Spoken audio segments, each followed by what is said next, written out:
नमस्कार दोस्तों, स्वागत है आपके अपने YouTube चैनल अपनी हिंदी में।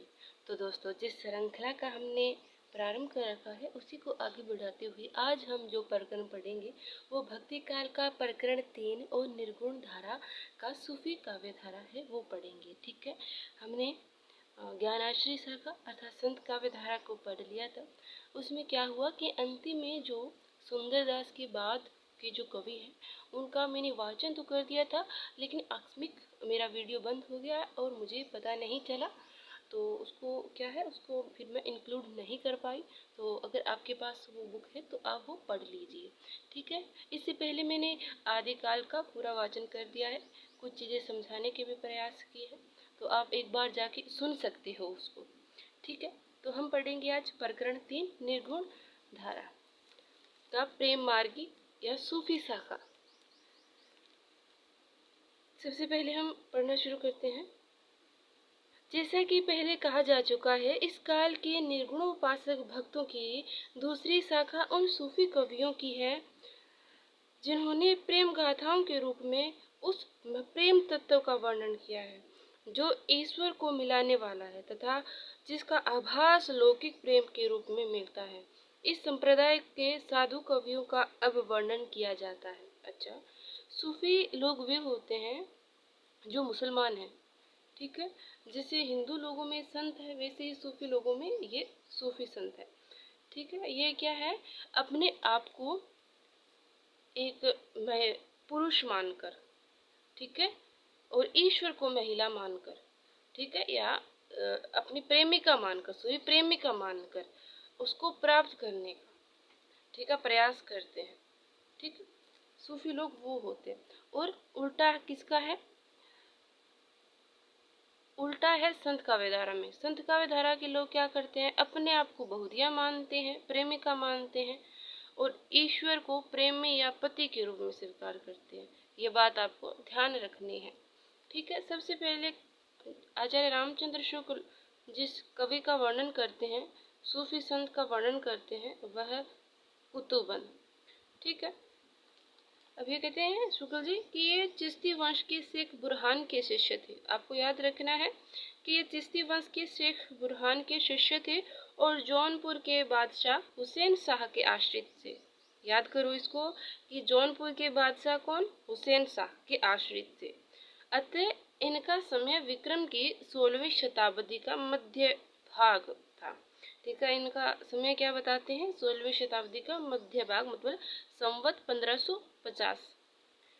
ठीक है, इन्होंने मृगावती नाम की एक कहानी चौपाई दोहों के क्रम में सन 909 हिजरी संवत, हिजरी और संवत की बात करें तो संवत 1558 में लिखी, जिसमें चंद्रनगर के राजा, किसके राजा का नाम क्या है, चंद्रनगर के राजा गणपति देव के राजकुमार कंचनपुर के राजा रूप मुरारी की कन्या मृगावती की प्रेम कथा का वर्णन है।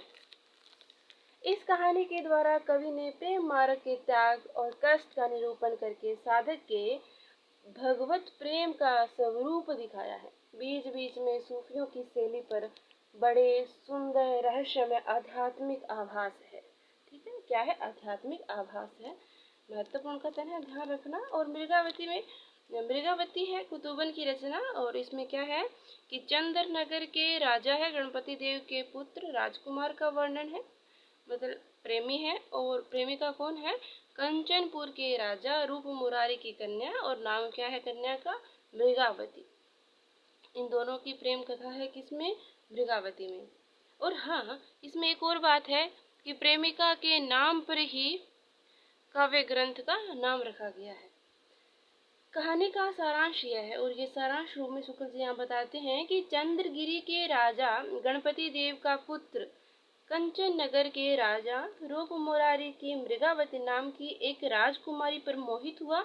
यह राजकुमारी उड़ने की विद्या जानती थी। अब पूछा जा सकता है कि किस काव्य ग्रंथ, किस सूफी काव्य ग्रंथ में नायिका उड़ने की कला जानती थी, तो मृगावती में जो नायिका थी वो उड़ने की कला जानती थी।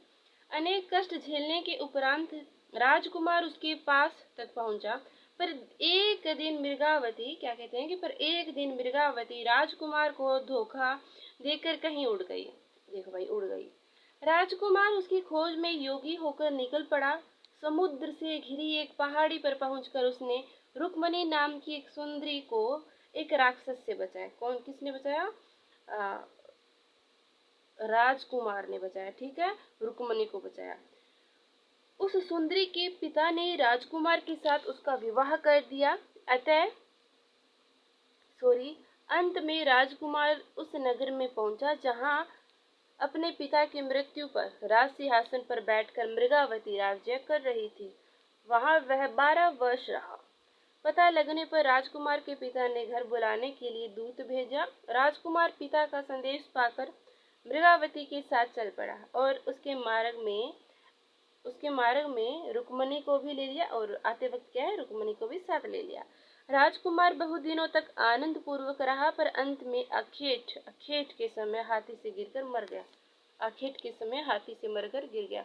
अब ऐसा पूछा जा सकता है कि किस काव्य ग्रंथ का नायक अखेट के समय हाथी से गिरकर मर गया? तो मृगावती का ही नायक था। उसकी दोनों पत्नियां भी सती हो गई। उसकी दोनों रानियां प्रिय को मिलने की उत्कंठा में बड़े आनंद के साथ सती हो गईं। ठीक है, आगे क्या कहते हैं? आगे आते हैं मंजन। मंजन आते हैं और मंजन के संबंध में शुक्ल जी कहते हैं कि इनके संबंध में कुछ भी ज्ञात नहीं है। वैसे कुछ विशेष इनके संबंध में ज्ञात नहीं है, केवल इनकी रची हुई मधुमालती की एक खंडित प्रति मिली है, मतलब खंडित, टूटी फूटी, फटी हुई एक प्रति मिली है, जिसमें उनकी कोमल कल्पना और स्निग्ध सहृदयता का पता चलता है। थोड़ी बहुत कुछ फटी पुरानी मिली है उनको, और उसमें क्या है, जो मंजन है उनकी कोमल कल्पना और स्निग्ध सहृदयता का पता लगता है। मृगावती के समान मधुमालती में भी 5 चौपाइयों अर्धालियों के उपरांत एक दोहे का क्रम है, और मृगावती में भी मधुमालती, मतलब मधुमालती और मृगावती में क्या है, 5 चौपाइयों के बाद एक दोहा है, 5 के बाद एक दोहा बताया गया है, ठीक है। और अर्धालियों के उपरांत एक दोहा, या चौपाई कह दो, चौपाइयों को ही अर्धालियां कहा जाता है। पर मृगावती की अपेक्षा उसकी कल्पना भी विशद है, मतलब मृगावती है उसकी अपेक्षा कुतुबन की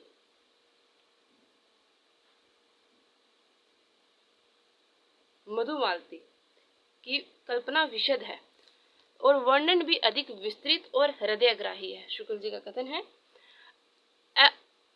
आध्यात्मिक प्रेम भाव की व्यंजना के लिए प्रकृति के भी अधिक दृश्यों का समावेश मंजन ने किया। आध्यात्मिक प्रेम भाव की व्यंजना के लिए प्रकृति के भी अधिक दृश्यों का समावेश मंजन ने किया। कहानी भी कुछ अधिक जटिल और लंबी है, जो अत्यंत संक्षेप में नीचे दी गई है। कहानी जो संक्षेप में दी गई है, ठीक है। या क्या कहते हैं कि कनेसर कहानी किस प्रकार से है कि कनेसर नगर के राजा सूरजभान के पुत्र मनोहर नामक एक सोए हुए राजकुमार को अप्सराएं रातों रात महारस नगर की राजकुमारी मधुमालती की चित्रसारी में वहां मनोहर ने अपना परिचय रखाई, और वहां जागने पर दोनों का साक्षात्कार हुआ और दोनों एक दूसरे पर मोहित हो गए। पूछने पर मनोहर ने अपना परिचय दिया और कहा, मेरा अनुराग तुम्हारे ऊपर कई जन्मों का है। इससे जिस दिन मैं इस संसार में आया उसी दिन से तुम्हारा प्रेम मेरे हृदय में उत्पन्न हुआ। बातचीत करते करते दोनों एक साथ सो गए और अप्सराएं राजकुमार को उठाकर फिर उसके घर पर रखाई। दोनों जब अपने अपने स्थान पर जगे तब प्रेम में बहुत व्याकुल हुए। राजकुमार वियोग से विकल होकर घर से निकल पड़ा और उसने समुद्र मार्ग से यात्रा की। मार्ग में तूफान आया जिसमें इष्ट मित्र इधर उधर बह गए, जो उसके मित्र थे वो इधर उधर बह गए। राजकुमार एक पटरी पर बहता हुआ एक जंगल में जा लगा, जहाँ एक स्थान पर एक सुंदर स्त्री पलंग पर लेटी दिखाई पड़ी। पूछने पर मालूम वर्तमान समय में एक बीच पर पहुंच गया, जहाँ पर एक लकड़ी के एक तख्ता सा था, उस पर एक सुंदरी लेटी हुई थी। वर्तमान गोवा का दृश्य आप यहाँ पर याद कर सकते हो। पूछने पर जान पड़ता है कि वह चित्तविश्रामपुर के राजा चित्रसेन की कुमारी प्रेमा थी, जिसे एक राक्षस उठा लाया था। मनोहर कुमार ने उस राक्षस को मारकर प्रेमा का उद्धार किया। प्रेमा ने मधुमालती का पता बताकर कहा कि वह तो मेरी सखी है, मैं उसे तुझसे मिला दूंगी। मनोहर को लिए वह प्रेमा अपने पिता के नगर में आई। मनोहर के उपकार को सुनकर प्रेमा का पिता उसका विवाह मनोहर के साथ करना चाहता है, पर प्रेमा यह कहकर अस्वीकार करती है कि मेरा जो प्रेमी है वो मनोहर है। हाँ, क्या है, सॉरी, यहाँ पे कहती है कि पर प्रेमा यह कहकर अस्वीकार करती है मनोहर मेरा भाई है। मतलब उसने मनोहर को अपना भाई बना लिया और मैंने उसे उसकी प्रेम पात्री मधुमालती से मिलाने का वचन दिया है।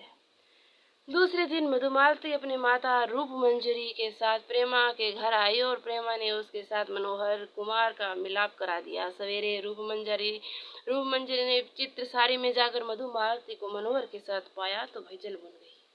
जगने पर मनोहर ने तो अपने को दूसरे स्थान पर पाया। रूपमंजरी अपनी कन्या को भला बुरा कहकर मनोहर का प्रेम छोड़ने को कहने लगी।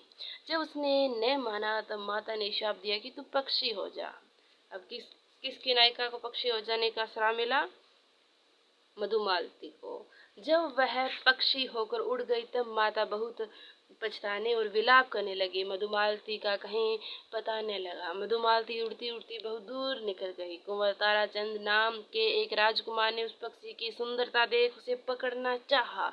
मधुमालती को ताराचंद का रूप मनोहर से कुछ मिलता जुलता दिखाई दिया, इससे वह कुछ रुक गई और पकड़ ली गई, मतलब पकड़ में आ गई वो।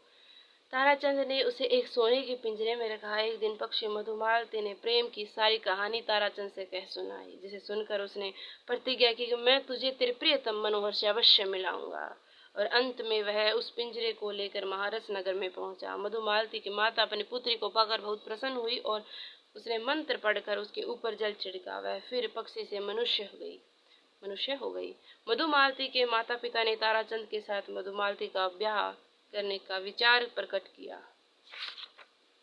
पर क्या कि ताराचंद ने कहा कि मधुमालती मेरी बहन है, इसने भाई बहन बना ली, उसने भाई बना लिया, दोनों बच गए। मैंने प्रतिज्ञा की है कि मैं जैसा होगा वैसा मनोहर से मिलाऊंगा, जैसा भी हो मैं मनोहर से मिलाऊंगा। मधुमालती की माता सारा हाल लिख कर प्रेमा के पास भेजती है। अच्छा, मधुमालती की माता सारा हाल लिखकर प्रेमा के पास भेजती है। मधुमालती भी उसे अपने चित्त की दशा लिखती है। वह दोनों पत्रों के लिए हुए दुख कर रही थी कि इतने में उसकी एक सखी आकर समा देती है कि राजकुमार मनोहर योगी के वेश में आ पहुंचा। मधुमालती का पिता अपनी रानी सहित दलबल के साथ राजा चित्रसेन प्रेमा के पिता के नगर में जाता है और वहां मधुमालती और मनोहर का विवाह हो जाता है। मनोहर, मधुमालती और ताराचंद तीनों बहुत दिनों तक प्रेमा के यहाँ अतिथि रहते हैं और एक दिन आखेट में लौटने पर ताराचंद प्रेमा और मधुमालती को एक साथ झूला झूलते देख प्रेमा पर मोहित होकर मूर्छित हो जाते हैं और मधुमालती और उसकी सखियां बाजार में लग जाती है। उसके आगे प्रति खंडित है भाई, प्रति यहीं तक कहानी है। पर कथा के सुझाव से अनुमान होता है कि प्रेमा और ताराचंद का भी विवाह हो गया था। कवि ने नायक, कॉलेज के समय में आपने देखा हो कोई लड़की किसी के सामने मुस्कुरा देती है तो दिमाग अपने आप चलता है कि हाँ भाई कुछ गड़बड़ है, कुछ दाल में काला है। उसी प्रकार शुक्ल जी ने भी मान लिया कि हाँ भाई कुछ दाल में काला है, कोई मूर्छित होकर गिरा है तो पक्का कोई दाल में काला है। ठीक है, क्या है पता पूरी दाल ही काली हो, लेकिन उन्होंने अनुमान किया है। ठीक है, आगे क्या है, कवि ने नायक और नायिका के अतिरिक्त उपनायक और उपनायिका की भी योजना करके कथा को विस्तृत किया है। कथा में नायिका है और नायक है। नायिका मधुमालती है और नायक मनोहर है, दोनों का मैम है पर नाम आता है। और जो उपनायक और उपनायिका है प्रेमा और ताराचंद। ठीक है, ध्यान रखना, प्रश्न पूछा जाता है, परीक्षा उपयोगी कथन है। आगे क्या है कि साथ ही प्रेमा और ताराचंद के चरित्र द्वारा सच्ची सहानुभूति, अपूर्व संयम और निस्वार्थ भाव का चित्र दिखाया है। जन्म जन्मांतर और युगांतर के बीच प्रेम की अखंडता दिखाकर मंजर ने प्रेम तत्व की व्यापकता और नित्यता का आभास दिखाया है। अब इम्पोर्टेंट कथन है, सूफियों के अनुसार यह सारा जगत एक ऐसे रहस्यमय प्रेम सूत्र में बंधा है। क्या है, सूफियों के अनुसार जो सारा जगत है, सारा संसार है, वो एक रहस्यमय प्रेम सूत्र में बंधा है, जिसका अवलंबन जिसका अवलंबन करके जीव उसे प्रेम मूर्ति तक पहुंचाने का मार्ग पा सकता है। सूफी सब रूपों में उसकी छवि छिपी ज्योति देख मुग्ध होते हैं। जैसे कि मंजन कहते हैं कि देखत ही पहचान हो तो ही यही रूप जही छदरयो मोही, यही रूप बहुत एह छपाना, यही रूप रव सृष्टि समाना, यही रूप शक्ति ओ सियो, यही रूप त्रिभुवन कर जियो, यही रूप प्रगटे बहु पैसा, यही रूप जग रंग नरेशा। ठीक है, ये मृगावती से है, मंजन कहते हैं। आगे एक मोस्ट इम्पॉर्टेंट पंक्तियां हैं। शुक्ल जी कहते हैं कि ईश्वर का विरह सूफियों के यहाँ भक्त की प्रधान संपत्ति है। ईश्वर का विरह सूफियों के यहाँ भक्त की क्या है? प्रधान संपत्ति है, जिसके बिना साधना के मार्ग में कोई प्रवृत्ति नहीं हो सकता। मतलब क्या है प्रधान संपत्ति? विरह। विरह, और जिसको विरह नहीं व्यापता वो साधना के मार्ग में प्रवृत्त नहीं हो सकता। किसी की आंख नहीं खोल सकती, और विरह के बिना किसी की आंख नहीं खुल सकती। आगे फिर एक पद है, उसके बाद शुक्र जी कहते हैं कि जिसके हृदय में यह विरह होता है उसके लिए यह संसार स्वच्छ दर्पण हो जाता है, और उसमें परमात्मा के आभास अनेक रूपों में पड़ते हैं। और जिसके जीवन में ये विरह आ जाता है, विरह अनुभूति होती है, उसके बाद क्या होता है? ये संसार पूरा दर्पण, स्वच्छ दर्पण दिखाई देने लगता है, और परमात्मा का आभास अनेक रूपों में हमें मिलने लगता है। फिर कहते हैं तब वह देखता है कि इस सृष्टि के रूप सारे व्यापार उसी का विरह प्रकट कर रहे हैं। सही है, बिल्कुल बिल्कुल बिल्कुल। जो विरह भोगी है भाई, वो तो इसको अनुभूत कर ही सकता है। ये भाव प्रेम मार्गी संप्रदाय के सब कवियों में पाए जाते हैं, और ये जो विरह के भाव है, जो भी सूफी है, प्रेम मार्गी कवि हैं, उनमें सब में पाए जाते हैं। मंजन की रचना का यद्यपि ठीक संवत नहीं ज्ञात हो सकता, पर यह निस्संदेह है कि रचना विक्रम संवत 16वीं शताब्दी, विक्रम संवत 1595 पद्मावत का रचना काल के बीच, और बहुत संभव है कि मृगावती के कुछ पीछे हुई है। ये शुक्ल जी का कथन है। और इस शैली के सबसे प्रसिद्ध और लोकप्रिय ग्रंथ पद्मावत में, इस शैली मतलब जो सूफी शैली है, सूफी लोगों की जो भी शैली है, पद्मावत जायसी ने अपने पूर्व के बने हुए इस प्रकार के काव्यों का संक्षेप में उल्लेख किया। जायसी ने अपनी रचना पद्मावत में जायसी से पहले लिखे हुए जितने भी ग्रंथ है उनका वर्णन अपने काव्य पद्मावत में इस प्रकार से किया है। आपको ध्यान रखना, ये प्रश्न आरपीएससी असिस्टेंट प्रोफेसर में पूछा गया है कि किस किस का वर्णन है। देखो मैं आपको इसमें एक पैराग्राफ पढ़ती हूँ, फिर उसमें स्पष्ट हो जाता है, फिर आगे और इसको स्पष्ट कर दिया गया शुक्र जी द्वारा। फिर क्या कहते हैं, मतलब एक पद है वो पढ़ती हूँ मैं। विक्रम दशा प्रेम के 12 सपनावती कह गए हूँ पतारा। ठीक है, ये तो नॉर्मल है। फिर कहते हैं मधुप, ये एक पंक्ति है, उस पंक्ति में उस रचना का नाम है और उसमें थोड़ा सा उसका बताया गया है। क्या कहते हैं, मधु पाछ मुग्धावती लागी गगनपुर होइगा बैरागी। मुग्धावती का नाम आ गया। फिर आता है कि राजकुंवर कंचन गयो मिर्गावती कह जोगी भयो। मिर्गावती आ गई, ठीक है, मुग्धावती मिर्गावती। फिर आता है कि सादे कुंवर खंडावत जोगू मधु मालती कर किन्ह वियोगू। अब खंडावत नाम आ गया है। फिर आता है और प्रेमवती कहे सुरबर सादा उषा लागी अनिरुद्ध बर बाधा। अब प्रेमावती आ गया। ठीक है, 4-5 बातें यहाँ पर आपको मिल गई होगी। फिर आगे इसको नीचे शुक्ल जी ने स्पष्ट किया है। इन पद्यों में जायसी के पहले 4 काव्यों का उल्लेख है। मैंने आपको बताया है कि ये आ गया, ये आ गया, तो आप वीडियो पीछे करके एक बार और सुन लेना। इन पद्यों में जायसी के पहले के 4 काव्यों का उल्लेख है। जैसे मुग्धावती, सबसे पहले दूसरी लाइन में मुग्धावती नाम आता है, आप उसको ऐसे अंडरलाइन कर लो। मृगावती, तीसरी लाइन में मृगावती नाम आता है, और चौथी लाइन में मधुमालती नाम आता है। ठीक है, और 5वीं लाइन में प्रेमावती नाम आता है। इनमें से मृगावती और मधुमालती का तो पता चल गया है। ठीक है, मधुमालती और मृगावती का तो पता चल गया है। शेष 2 अभी नहीं मिली है, शेष 2 रचनाएं हैं वो अभी नहीं मिली है। जिस क्रम से ये नाम आए हैं, यह यदि रचना काल के क्रम के अनुसार माना जाए तो मधुमालती की रचना कुतबन की मृगावती के पीछे ठहरती है। अच्छा, मतलब बाद में ठहरती है। जायसी का जो उदाहरण दिया गया है उसमें मधुमालती के साथ मनोहर का नाम नहीं है, खंडावत है। अब देखिए जायसी की जो है, जायसी का जो उदाहरण दिया गया है उसमें क्या है, मधुमालती के स्थान पर मधुमालती के साथ मनोहर का नाम नहीं दिया गया है। और देखिए मैं बताऊँ कहाँ, ये साधो कुंवर खंडावत जोगू मधुमालती कह किने बियोगू, खंडावत नाम दिया गया, यहाँ पर मनोहर नहीं है, खंडावत नाम है। शुक्ल जी हैं ये स्पष्ट कर रहे हैं, मनोहर नाम नहीं है, खंडावत नाम है। ठीक है, आपको कंसेप्ट क्लियर हो गया। आगे कहते हैं पद्मावत की हस्तलिखित प्रतियां प्राय फारसी अक्षरों में मिलती है। फारसी अक्षरों में हमें ध्यान रखनी है ये कि हस्तलिखित प्रतियां किस भाषा में है, फारसी में, फारसी में। ठीक है, मैंने 4 ऐसी प्रतियां देखी है जिन सब में नायक का नाम लिखा है, जिससे किसे लिखा है, जैसे खंडावत, कुंडावत, कंडावत, गंधावत इत्यादि ही पढ़ सकते हैं। शुक्ल जी का कथन है केवल एक हस्तलिखित प्रति हिंदू विश्वविद्यालय के पुस्तकालय में ऐसी है जिसमें साफ मनोहर पाठ है। उस्मान की चित्रावली में मधुमालती का जो उल्लेख है उसमें भी कुंवर का नाम मनोहर है। उस्मान की चित्रावली में मधुमालती का उल्लेख मिलता है, उसमें क्या है, खंडावत नाम नहीं है, उसमें भी मनोहर है।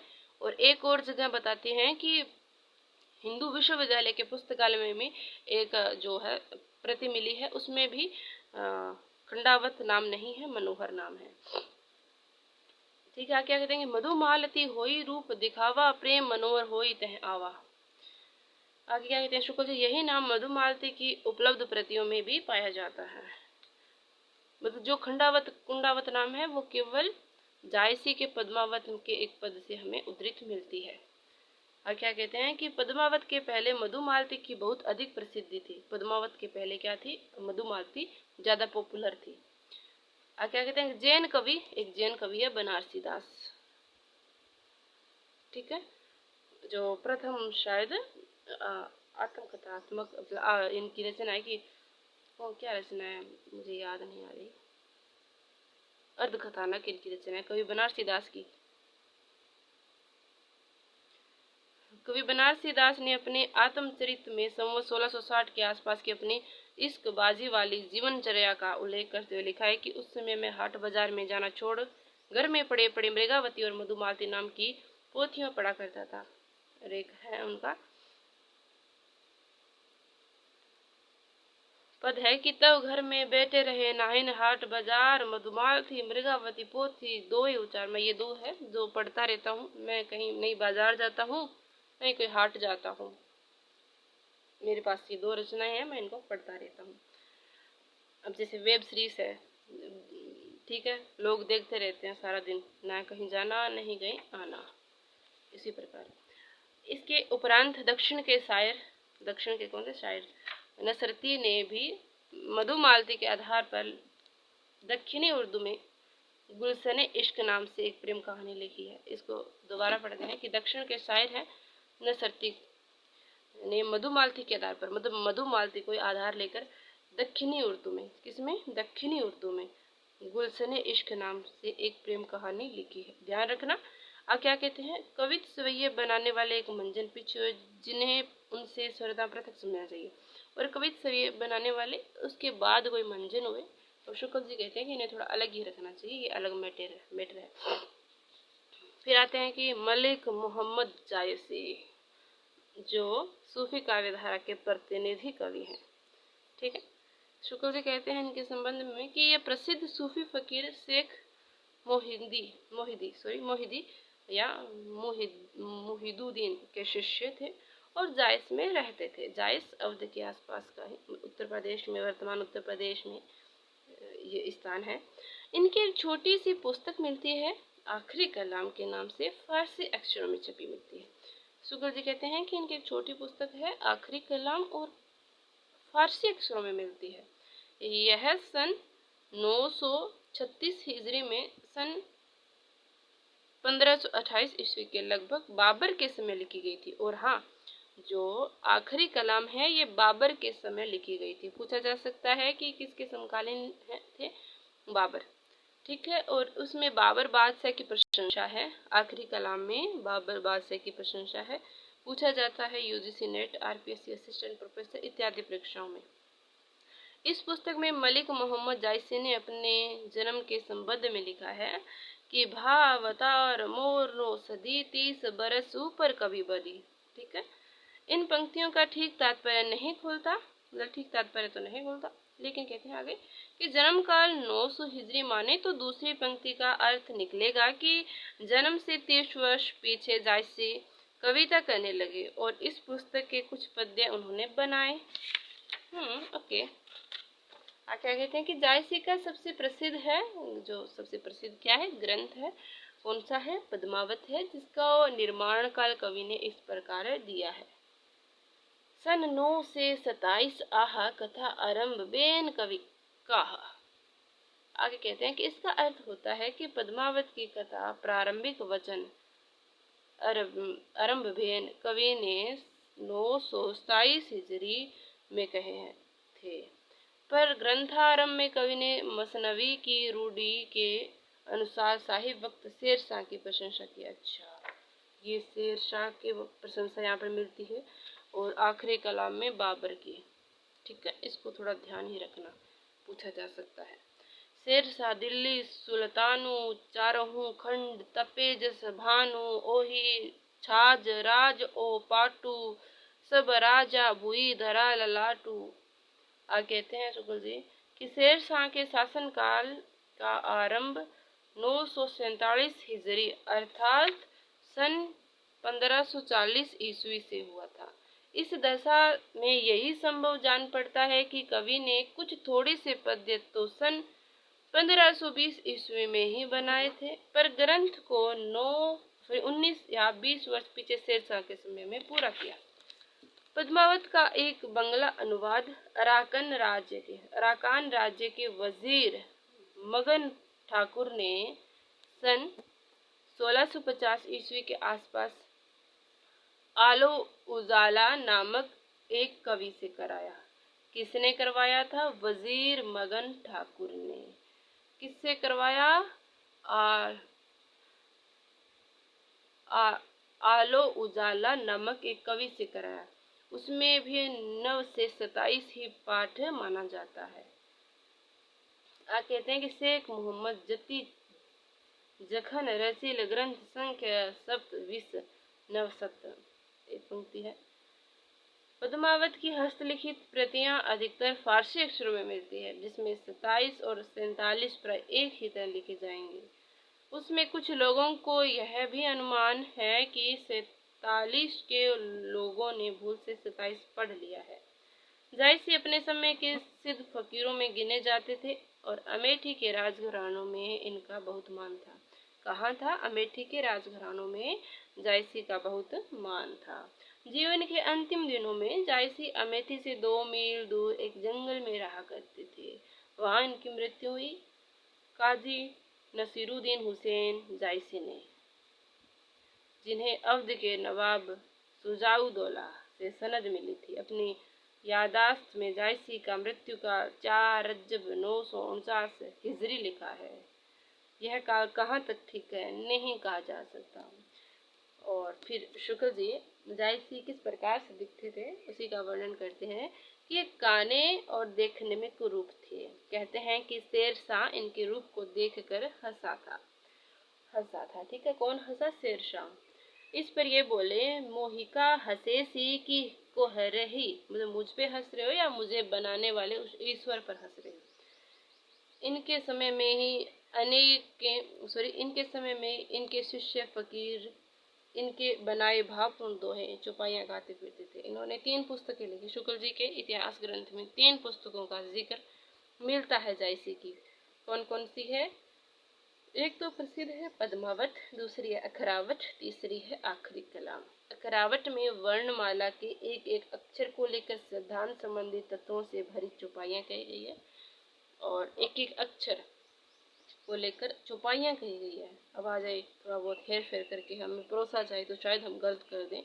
चौपाइयाँ, दोहा, रोला इस प्रकार से अलग छंद यहाँ पर चेंज करते तो हमारा दिमाग एक समय यहाँ पे रुक सकता है कि क्या था। तो हमें याद रखना है, ध्यान रखना है, चौपाइयाँ था। इस छोटी सी पुस्तक में ईश्वर, सृष्टि, जीव, ईश्वर, प्रेम आदि विषयों पर विचार प्रकट किए गए हैं। आखिरी कलाम में कयामत का वर्णन है। जायसी की अक्षय कीर्ति का आधार पद्मावत है, जिसके पढ़ने से यह प्रकट हो जाता है कि जायसी का हृदय कैसा कोमल और प्रेम की पीर से भरा हुआ था। शुक्ल जी प्रेम की पीर से भरा हुआ था जायसी के संबंध में भी इस शब्द का इस्तेमाल करते हैं। क्या लोक पक्ष में क्या अध्यात्म पक्ष में, दोनों एक और उसकी गूढ़ता, गंभीरता और सरसता विलक्षण दिखाई देती है। ठीक है, दिखाई देती है। फिर आगे कहते हैं शुक्ल जी कि कबीर ने अपने झाड़ फटकार के द्वारा हिंदुओं और मुसलमानों के कट्टरपन को दूर करने का जो प्रयास किया वह अधिकतर चिढ़ाने वाला सिद्ध हुआ। ठीक है, और हृदय को स्पर्श करने वाला नहीं, शुक्ल जी का कथन है। ठीक है, आगे क्या कहते हैं कि मनुष्य के बीच जो रागात्मक संबंध है वह उसके द्वारा व्यक्त न हुआ। जो मनुष्य के बीच रागात्मक संबंध है, प्रेम का संबंध है, वो कबीर की वाणियों में मतलब नहीं दिखता। अपने नित्य के जीवन में, यहाँ पे कहा है कि उसके संबंध में व्यक्त न हुआ। अपने नित्य के जीवन में जिस हृदयाभास का अनुभव मनुष्य कभी कभी किया करता है, उसकी अभिव्यंजना उससे न हुई। किससे न हुई? कबीर से। कुतुबन जायसी आदि इन प्रेम कहानियों के कवियों ने प्रेम का शुद्ध मार्ग दिखाते हुए उन सामान्य जीवन दशाओं को सामने रखा जिनका मनुष्य मात्र के हृदय पर एक सा भाव दिखाई पड़ता है। आगे शुक्ल जी का मोस्ट इम्पॉर्टेंट कथन आता है, अंडरलाइन कर लीजिए कि हिंदू हृदय और मुसलमान हृदय आमने सामने करके अजनबीपन मिटाने वालों में इन्हीं का नाम देना पड़ेगा। किसका? जायसी का। उन्होंने मुसलमान होकर हिंदुओं की कहानियों, हिंदुओं के ही बोली में पूरी सहृदयता से कहकर उनके जीवन के मर्म स्पर्शनीय अवस्था के साथ अपने उदार हृदय का पूर्ण सामंजस्य दिखा दिया। कबीर ने केवल भिन्न प्रतीत होती हुई, मोस्ट इम्पोर्टेंट कथन दूसरा, कि कबीर ने केवल भिन्न प्रतीत होती हुई परोक्ष सत्ता की एकता का आभास दिया और प्रत्यक्ष जीवन की एकता का दृश्य सामने रखने की आवश्यकता बनी थी, यह जायसी द्वारा पूरी हुई।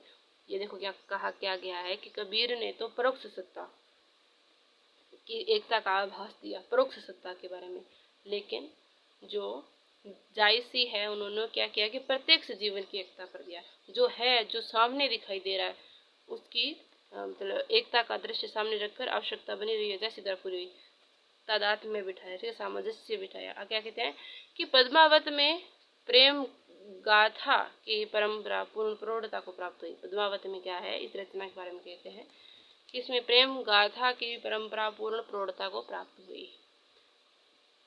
यह उस परंपरा में सबसे अधिक प्रसिद्ध ग्रंथ है। उसकी कहानियों में भी विशेषता है। इसमें इतिहास और कल्पना का योग है। देखिए, इतिहास और कल्पना का योग है, ये तो आपको सबको विदित ही है, प्रश्न पूछा जाता है। चित्तौड़ की महारानी अर्थात चित्तौड़ की महारानी पद्मिनी या पद्मावती का इतिहास हिंदू हृदय के मर्म को स्पर्श करने वाला है।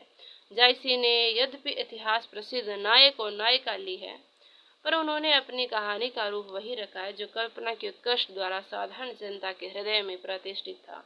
इस रूप में इस कहानी का पूर्वार्ध तो बिल्कुल कल्पित है। ये प्रश्न आप सभी परीक्षाओं में रूबरू होगा आपसे ये, ठीक है, आप इसको ध्यान रखिए कि इस रूप में कहानी का पूर्वार्ध तो कल्पित है, जो पूर्वार्ध तो कल्पित है, उत्तरार्ध ऐतिहासिक आधार है।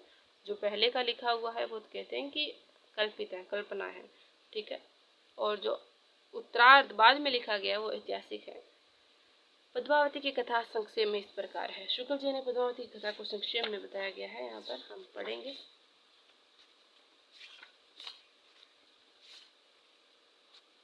थोड़ा खींच के लूँगी, जहाँ पर कहानियाँ सी है, जैसे कथा टाइप सी है, वहाँ पे मैं थोड़ा खींच लूँगी, दौड़ा लूँगी चीज़ों को, क्योंकि वरना समय लग सकता है। और जहाँ इंपॉर्टेंट चीज़ें हैं वहाँ पर हम एक एक शब्द को धीरे धीरे आराम से पढ़ेंगे।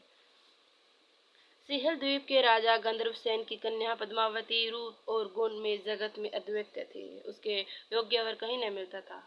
उसके पिता हीरामन नाम का एक सुआ था उसके पास हीरामन नाम का एक सुआ था जिसका वर्णन सोने के समान था, वर्ण सोने के समान दिखता था, जो पूरा वाचाल और पंडित था। एक दिन वह पद्मावती से उसके वर न मिलने के विषय में कुछ कह रहा था कि राजा ने सुन लिया और बहुत कोप किया। सुआ राजा के डर से एक दिन उड़ गया। पद्मावती ने सोचा, देखिए ये कहानी आप सभी को विदित ही है, इतना सारा पढ़ूंगा वीडियो लंबा हो जाएगा, ठीक है। हाँ, कुछ इंपॉर्टेंट चीजें अंडरलाइन की हुई है, मैं उसको बता देती हूँ आपको। रतन सेन की दूसरी जो पत्नी थी नागमती थी, ठीक है, और जोगी होकर रतन से निकल पड़ता है। 16,000 जोगियों को भी साथ में ले जाता है कि भाई मेरा काम तो बनेगा बनेगा, आपको भी वहाँ से मैं अच्छी अच्छी सुंदरियाँ दिला के लाऊंगा। चलो भाई 16,000 लेके जाता है। फिर वहाँ पहुँचने पर राजा तो शिव के को मंदिर में जोगियों के साथ बैठकर पद्मावती का ध्यान करता है। किसका ध्यान करता है? पद्मावती। पद्मावती यहाँ ईश्वर रूप है। और जप करने लगा और हीरामन स्वयं ने जाकर पद्मावती से सब हाल सुना। ठीक है, तब वो है। फिर आगे ठीक है, ये आपको सभी को विदित ही है कहानी कितनी है। ठीक है, हम एक कहानी को नहीं पढ़ेंगे, अब इसको इम्पोर्टेंट खतन आते हैं, वहाँ पर चलते थे। हाँ, शुक्र जी यहाँ पर ये कहते हैं कुछ नहीं।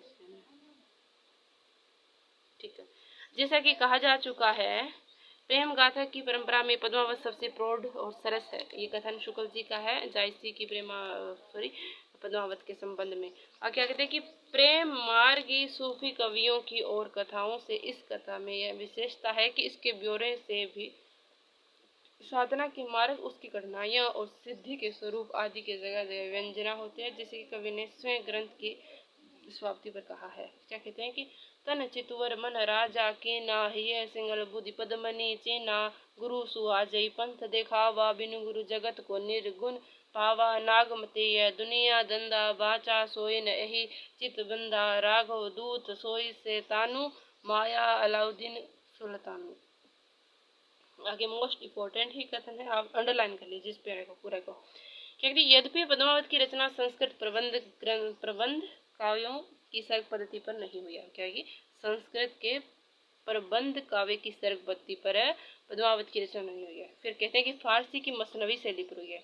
फारसी की मसनवी शैली पर हुई है, आपको ध्यान रखना है।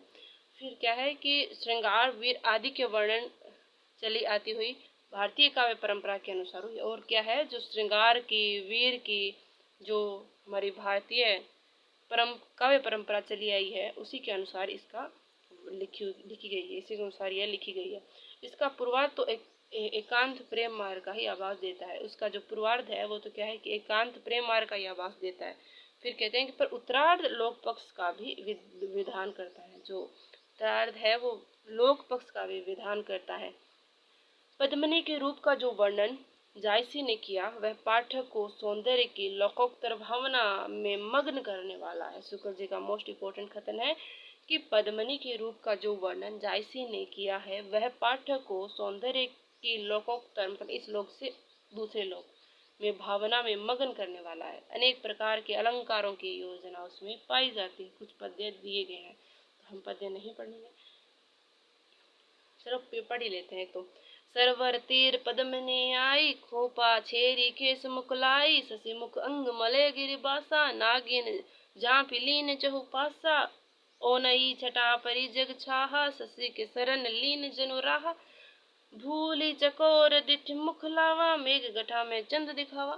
ठीक है, इस प्रकार से पद्मिनी के रूप के वर्णन में जायसी ने कहीं कहीं उस अनंत सौंदर्य की ओर जिसके विरह में सारी सृष्टि व्याकुल सी है बड़े सुंदर संकेत दिए हैं।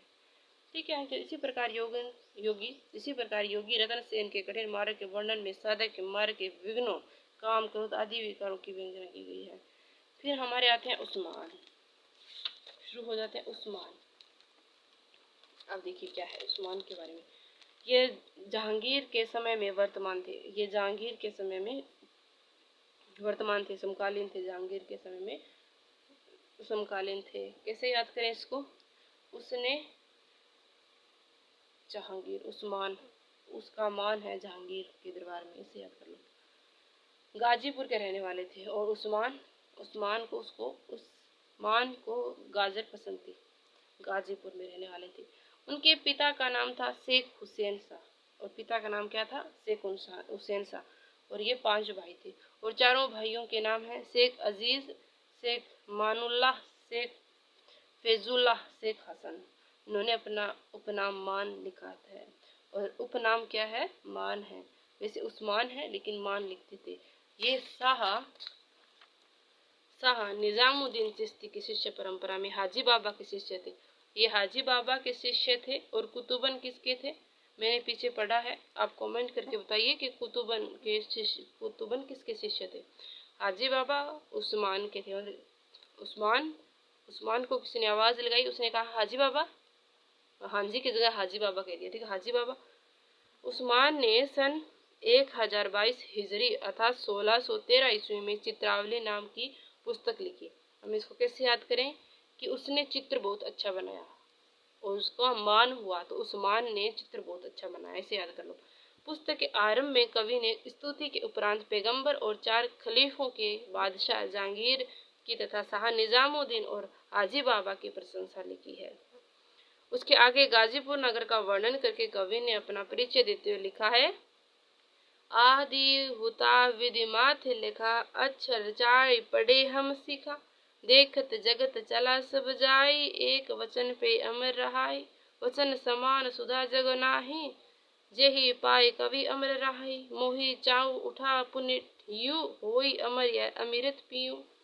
कवि ने योगी ढूंढन खंड में काबुल, बद्स का खुरासान, रूस, शाम, मिस्र, इस्तंबुल, गुजरात, सिंहद्वीप आदि अनेक देशों का उल्लेख किया है। ठीक है। सबसे विलक्षण बात है कि जोगियों का अंग्रेजों के द्वीप में पहुंचना। देखिए प्रश्न पूछा गया है कि किस सूफी ग्रंथ में अंग्रेज द्वीपों का वर्णन किया गया है, जो मिलता है। ठीक है, वर्णन मिलता है, कौन सा है? चित्रावली में मिलता है। ठीक है। सबसे विलक्षण बात है जोगियों का अंग्रेजों के द्वीप में पहुंचना। अब देखिए क्या आता है, बल द्वीप देखा अंग्रेजा, तहाँ जाई जह कठिन करेजा, ऊंच नीच धन संपत्ति हेरा, मर्द बराहा भोजन किन जिन्ह केरा। कवि ने इस रचना में जायसी का पूरा अनुकरण किया है। और इस रचना में क्या किया है, जायसी का पूरा अनुकरण किया है। इसको आप थोड़ा ध्यान रखना। किसने किया है? उस्मान ने। चित्रावली लिखी तो उसने क्या किया, जायसी के पद्मावत का अनुकरण किया, नकल की। जो विषय जायसी ने अपनी पुस्तक में रखे उन विषय पर उस्मान ने भी कुछ कहा है। कहीं कहीं तो शब्द और वाक्य विन्यास भी वही है, पर विशेषता यह है कि कहानी बिल्कुल कवि की कल्पित है, जैसा कि कवि ने स्वयं कहा है। बिल्कुल यही मान लो कि आज वर्तमान लगभग 75% लोग जो पीएचडी करते हैं वो ऐसा ही करते हैं, कहानी थोड़ा चेंज कर देते हैं और भाई किसी की अच्छी खासी पीएचडी लिखी हुई को नकल उतार लेते हैं थीसिस लिए। ठीक है। आगे क्या कहते हैं, कहाँ थी, हाँ, कथा एक में ये उपाय, कहत मीठ और सुनत सुहाई। कहते हैं कि एक कथा है वो मैंने हृदय में उपजाई है। और क्या कहते हैं, कथा का सारांश बताते हैं। कथा का सारांश है कि नेपाल के राजा धरणीधर पंवार ने पुत्र के लिए कठिन व्रत पालन के करके शिव पार्वती के प्रसाद से सुजान नामक एक पुत्र प्राप्त हुआ। मतलब नायक का नाम सुजान है। सुजान कुमार एक दिन शिकार में मार्ग भूल प्रेत की मड़ी पर जा पहुंचा। देव ने आकर उसकी रक्षा करके स्वीकार किया। हाँ, मतलब यही है कि जो चित्रावली है उसमें एक नायक है सुजान और नायिका चित्रावली है। उनकी प्रेम कथा का वर्णन है, वियोग संयोग का वर्णन है। आगे चलते हैं, क्योंकि ये कथा पढ़ने से कोई लाभ नहीं है, इसमें इतना ही देखने का है थोड़ा कि इसमें नायक नायिका क्या है और कौन से इसमें थोड़े बहुत महत्वपूर्ण बिंदु आते हैं। और चलो आगे बढ़ते हैं। आगे फिर शुक्र जी कहते हैं जैसा कि कहा जा चुका है कि उस्मान ने जायसी का पूरा अनुकरण किया है। जायसी के पहले के कवियों ने 5-5 चौपाई, जायसी से पहले क्या है 5-5 चौपाई अर्थात अर्धालियों के पीछे एक दोहा रखा है, पर जायसी ने 7 चौपाइयों के क्रम रखा है और यही क्रम उस्मान ने रखा है। 7 चौपाई प्लस एक दोहा किसने रखा है? जायसी और उस्मान ने, क्योंकि जायसी ने रखा और जायसी का अनुकरण किसने किया? उस्मान ने। ठीक है, तो उसने भी 7 चौपाइयों के बाद एक दोहा रखा है। कहने की आवश्यकता नहीं कि इस कहानी की रचना भी बहुत कुछ आध्यात्मिक दृष्टि से हुई। कवि ने सुजान कुमार को एक साधक के रूप में चित्रित ही नहीं किया, बल्कि पौराणिक शैली का अवलंबन करके उसने उस परम योगी शिव के अंश से उत्पन्न तक कहा। महादेवी राजा धरणीधर पर प्रसन्न होकर वर दे देती है कि देखो देत हो आपन अंसा, अब तोय हो ही निज वंसा। कमलावती और चित्रावती विद्या और विद्या के रूप में कल्पित जान पड़ती है। क्या है, कमलावती और चित्रावली अविद्या और विद्या के रूप में कल्पित जान पड़ती है। फिर कहते हैं शुक्ल जी का मोस्ट इंपोर्टेंट कथन आता है कि सुजान का अर्थ ज्ञानवान है। साधन काल में अविद्या को बिना दूर रखे विद्या मतलब सत्य ज्ञान की प्राप्ति नहीं हो सकती। इसी से सुजान ने चित्रावली के प्राप्त न होने तक कमलावती के साथ समागम न करने की प्रतिज्ञा की थी। ठीक है, ओके, यहीं पर समाप्त हो जाता है हमारा उस्मान। फिर आता है शेख नबी। शेख नबी ये जौनपुर जिले में दोस्तपुर के पास मऊ नामक स्थान के रहने वाले थे और संवत 1676 में जहांगीर के समय में वर्तमान थे। शेख नबी भी जहांगीर के समकालीन थे। उन्होंने ज्ञानदीप नामक एक आख्यान काव्य लिखा जिसमें राजा ज्ञानदीप और रानी देवजानी है की कथा। अच्छा, देवजानी की कथा है। क्या है कि जहांगीर के समय वर्तमान में थे और उन्होंने ज्ञानदीप नाम का एक आख्यान काव्य लिखा। एक आख्यान काव्य है जिसमें राजा ज्ञानदीप और रानी देवजानी की कथा है। ठीक है, ओके। यह प्रेम मार्गी सूफी कवियों की प्रचुरता की समाप्ति समझनी चाहिए। और शुक्ल जी कहते हैं कि जो प्रेम मार्गी सूफी कवियों की प्रचुरता की समाप्ति शेख नबी की रचना ज्ञानदीप से ही मानी जाती है या समझनी चाहिए। ठीक है, यह मोस्ट इम्पोर्टेंट कथन है, पूछा जाता है प्रत्येक परीक्षाओं में, जो भी है हिंदी साहित्य से संबंधित जो भी परीक्षाएं होती है। पर जैसा कहा जा चुका है, काव्य क्षेत्र में जब कोई परम्पराचार पड़ती है तो उसके प्राचुर्य काल के पीछे भी कुछ दिनों तक समय समय पर उस शैली की रचनाएं थोड़ी बहुत होती रहती है, पर उनके बीच कालांतर भी अधिक रहता है और जनता पर उनका प्रभाव भी वैसा नहीं रह जाता। अतः शेख नबी से प्रेम गाथा परंपरा समाप्त समझनी चाहिए। और यहीं से शुक्ल जी कहते हैं कि शेख नबी से प्रेम गाथा जो परंपरा है उसकी समाप्ति समझनी चाहिए। ज्ञानदीप के उपरांत सूफियों की पत्ती पर जो कहानियां लिखी गई है उनका संक्षिप्त उल्लेख नीचे दिया गया है। क्या है, एक तो कासिम शाह की रचना है हंस जवाहिर। ठीक है, क्योंकि ये दरियाबाद या बाराबंकी के रहने वाले थे। कौन? कासिम शाह दरियाबाद, कासिम शाह दरियाबाद। और संवत 1788 के लगभग वर्तमान थे। इन्होंने हंस जवाहिर नामक एक कहानी लिखी थी। किसने? कासिम शाह ने, जिसमें राजा हंस और रानी जवाहिर है। राजा कौन है? हंस और रानी जवाहिर की कथा है। फारसी अक्षरों में छपी है, नामी प्रेस लखनऊ। इस पुस्तक की एक प्रति हमारे पास है। इसमें कुछ साहे वक्त का इस प्रकार उल्लेख है। पद दिए हुए 3 आपके पास बुक है, आप पढ़ लीजिए। आप कहते हैं कि इसकी रचना बहुत निम्न कोटि की है। किसकी रचना? हंस जवाहिर की रचना बड़ी निम्न कोटि की है, शुक्ल जी का कथन है। इन्होंने जगह जगह जायसी की पदावली तक ली है पर प्रौढ़ता नहीं है। और क्या है कि जगह जगह से इन्होंने क्या किया, जायसी की पदावली उठाई है, लेकिन क्या है उतनी प्रौढ़ता इसमें नहीं आई है, क्योंकि क्या है नकल के लिए अकल की आवश्यकता होती है। ये तो हमने स्कूल के टाइम से हम सुनते ही आ रहे हैं, तो यहाँ पर भी ये चरितार्थ होती है। ठीक है, इन्होंने जगह जगह जायसी की पदावली तक ली है पर प्रौढ़ता नहीं है। नूर मोहम्मद ये दिल्ली के बादशाह मोहम्मद शाह के समय में थे और सबरहद नामक स्थान के रहने वाले थे। अब हमारे दूसरे जो आ जाते हैं सूफी सन, वो नूर मोहम्मद है। सॉरी भाई, उवासी आ गई, झमाई आ गई। नूर मोहम्मद ये दिल्ली के बादशाह मोहम्मद शाह के समय में थे और सबरहद नामक स्थान पर रहने वाले थे। जौनपुर जिले में जौनपुर आजमगढ़ की सरहद पर है। ठीक है, पीछे सबरहद से ये अपनी ससुराल भादो जिला आजमगढ़ चले गए। इनके ससुर शमसुद्दीन का और कोई वारिस न था, इससे वे ससुराल ही में रहने लगे। नूर मोहम्मद के भाई मोहम्मद शाह सबरहद ही में रहे। नूर मोहम्मद के 2 पुत्र थे, गुलाम हुसैन एक नसीरुद्दीन। नसीरुद्दीन की वंश परंपरा में से फिदा हुसैन अभी वर्तमान में है। अच्छा, जो सबरहद और अब कभी कभी बादों में भी रहा करते हैं। इसकी अवस्था 80 वर्ष है। ठीक है, नूर मोहम्मद फारसी के अच्छे आलिम थे। नूर मोहम्मद फारसी के अच्छे आलिम थे और इनका हिंदी काव्य भाषा का भी ज्ञान था। हिंदी का और भाषा का भी ज्ञान था और सब सूफी कवियों से अधिक था। फारसी में इन्होंने एक दीवान के अतिरिक्त रोज तुलक हकायक इत्यादि बहुत सी किताबें लिखी। आपको इसका ध्यान रखना है किसकी है। रोज रोज तुल हकायक किसकी रचना है? नूर मोहम्मद की, जो असावधानी के कारण नष्ट हो गई, तो जो रख रखाव के अभाव में नष्ट हो गई वो। ठीक है, कौन? रोज तुल हकायक।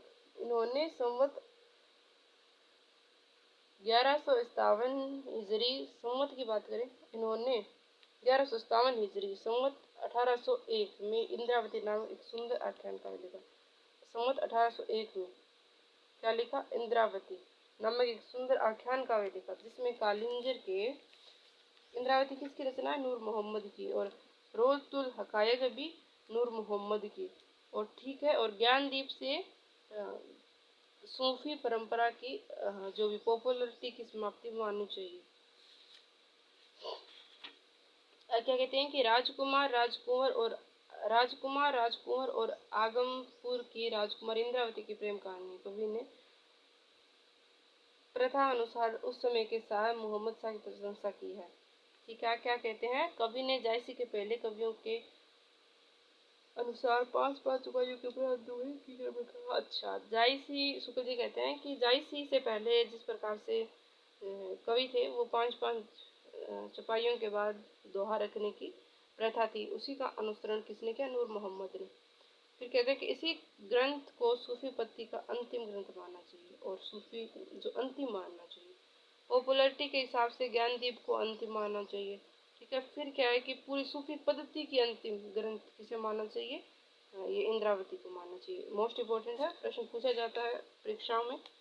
क्या फिर कहते हैं कि इनका एक और ग्रंथ फारसी अक्षरों में लिखा गया मिलता है।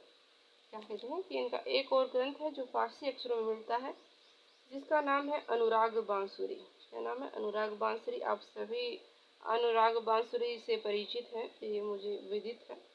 यह पुस्तक कई दृष्टियों से विलक्षण है, और किसके संदर्भ में कहते हैं? अनुराग बांसुरी के संदर्भ में कहते हैं। दूसरी बात है हिंदी भाषा के प्रति मुसलमानों का भाव। दूसरी बात आ जाती है कि हिंदी भाषा के संदर्भ में मुसलमानों के क्या भाव थे? क्या भाव थे कि इंद्रावती की रचना करने पर शायद नूर मोहम्मद को समय समय पर यह उपालंब सुनने को मिलता था कि तुम मुसलमान होकर हिंदी भाषा में रचना करने क्यों गए। इसी से अनुराग बांसुरी के आरंभ में उन्हें यह सफाई देने की जरूरत पड़ी। देखो, अनुराग बांसुरी के प्रारंभ में क्या मिलता है कि जानत है वह सिरजनहारा, जो कछु है मन मरम हमारा। हिंदू मग पर पाव न राखूं, का जो बहुते हिंदी भाखूं।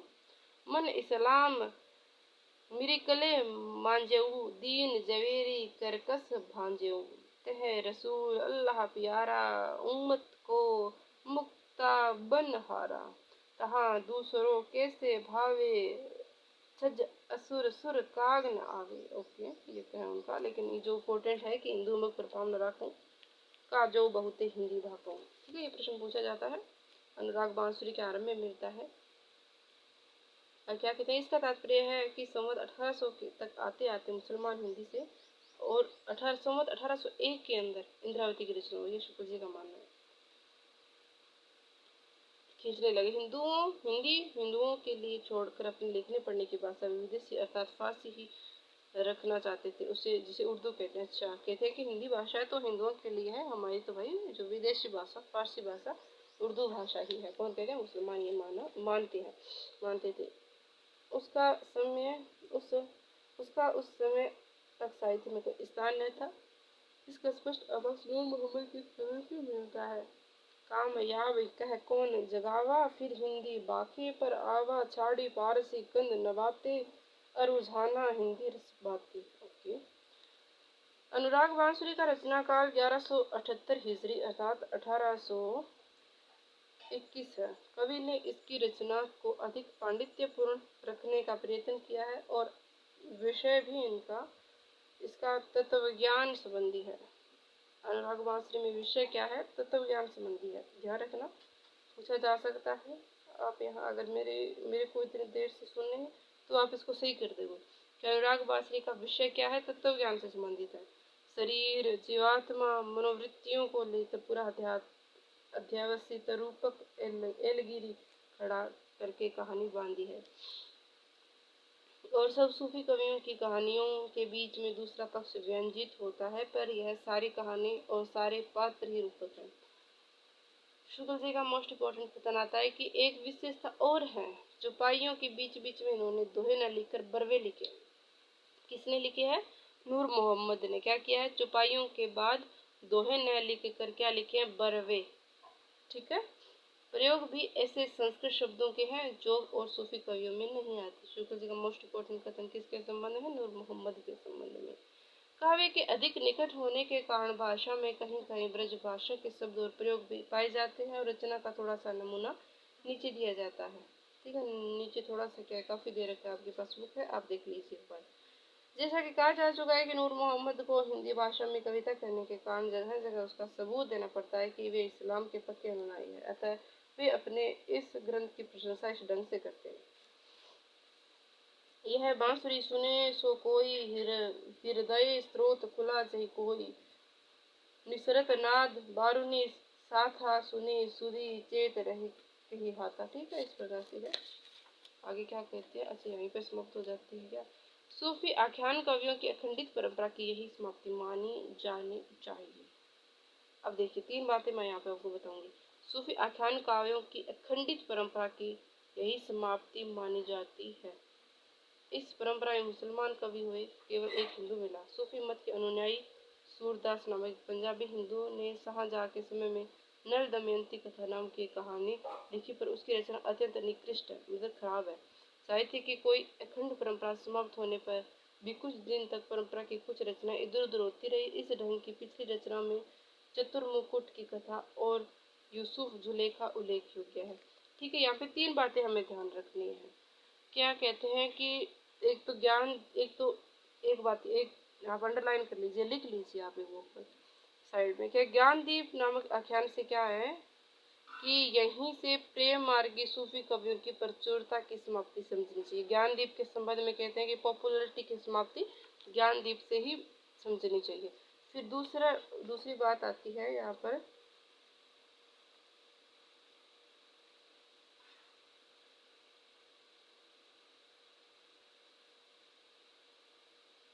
एक और आती है, वो कहाँ गई बात है? हाँ, किसके संबंध में आती है?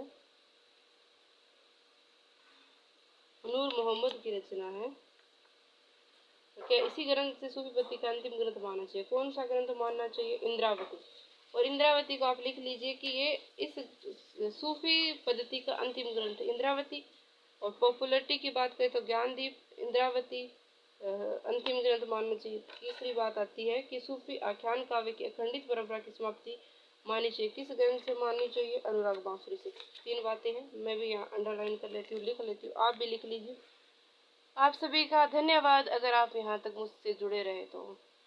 ठीक है, और आपको कुछ और पढ़ना हो तो भी मुझे बता दीजिए। और एक और बात मैं आपको कंसेप्ट क्लियर कर देना चाहती हूँ कि इतना सारा वाचन कर रही है, वाचन करने में क्या मिलता है, ऐसे वैसे कुछ विचार आए हो किसी किसी दिमाग में, तो मैं यहाँ पे सभी को बता देना चाहती हूँ कि ये क्या है, एक मेरा बहाना है। साथ में मेरी रिकॉर्डिंग हो जाती है तो मुझे खुद को नहीं पता चलता कि रिकॉर्डिंग चल भी रही है। फिर क्या होता है, कई बार मैं काम कर रही होती हूँ, मुझे उसको पढ़ना होता है तो मैं रिकॉर्डिंग सुन लेती हूँ, कानों में रिकॉर्डिंग ला के स्पीड बढ़ा के, साथ में मेरा रिवीजन हो जाता है और साथ में मैं इसके बहाने पढ़ लेती हूँ। ठीक है, आप भी ऐसा कर सकते हैं। ठीक है, धन्यवाद आप सभी का।